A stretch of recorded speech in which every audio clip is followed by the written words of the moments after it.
کیا آپ نے کبھی سوچا اگر آج کی رات آپ کی زندگی کی آخری رات ہو، کیا آپ اللہ کا نام لے کر سو رہے ہیں یا موبائلیں لے کر؟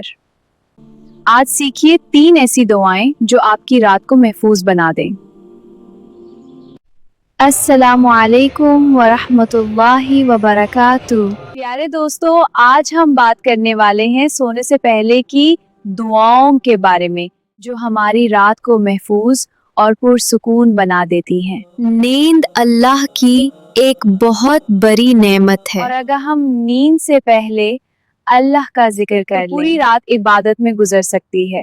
آئیے سیکھتے ہیں 3 اہم دعائیں۔ بسمک اللہم اموت و احیا۔ دعا کا مطلب ہے اے اللہ، میں تیرے نام کے ساتھ مرتا اور جیتا ہوں۔ نیند چھوٹی موت کی طرح ہوتی ہے، ہم اپنی روح اللہ کے حوالے کر دیتے ہیں۔ اللہم قنی عذابک یوم تبعث عبادک۔ اس دعا میں ہم اللہ سے قیامت کے دن کے عذاب سے پناہ مانگتے ہیں۔ سونے سے پہلے اگر یہ دعا پڑھی جائے، اللہ کی حفاظت انسان کو گھیر لیتی ہے۔ اللہ کی طرف سے فرشتہ اس کی حفاظت کرتا ہے اور شیطان قریب نہیں آتا۔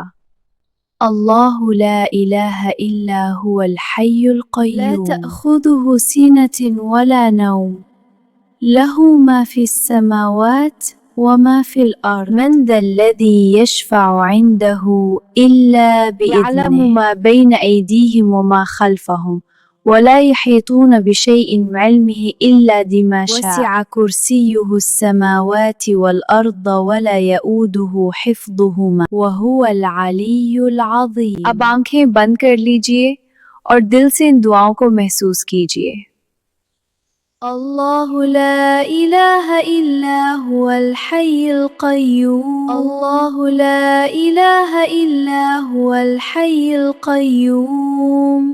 آیت الکرسی قرآن کی عظیم آیات ہے جو سونے سے پہلے پڑھتا ہے۔ اللہ کی طرف سے فرشتہ اس کی حفاظت کرتا ہے اور شیطان قریب نہیں آتا۔ دوستو، رات کو موبائل چلانے سے پہلے صرف 1 منٹ اللہ کا ذکر کر لیجئے۔ زندگی کا پتہ نہیں کون سی رات آخری ہو، اس لیے اللہ کے نام کے ساتھ سونا سیکھ لیجئے۔ اگر یہ ویڈیو آپ کو پسند آئے تو چینل کو سبسکرائب ضرور کریں۔ اس علم کو شیئر کرنا صدقہ جاریہ ہے۔ اللہ ہمیں عمل کی توفیق عطا فرمائے۔ سوچئے، اگر یہ رات ہماری آخری رات ہو، کیا ہم اللہ کا نام لے کر سو رہے ہیں؟ آج سے ہر رات ان دعاؤں کے ساتھ سونا اپنی عادت بنا لیجئے۔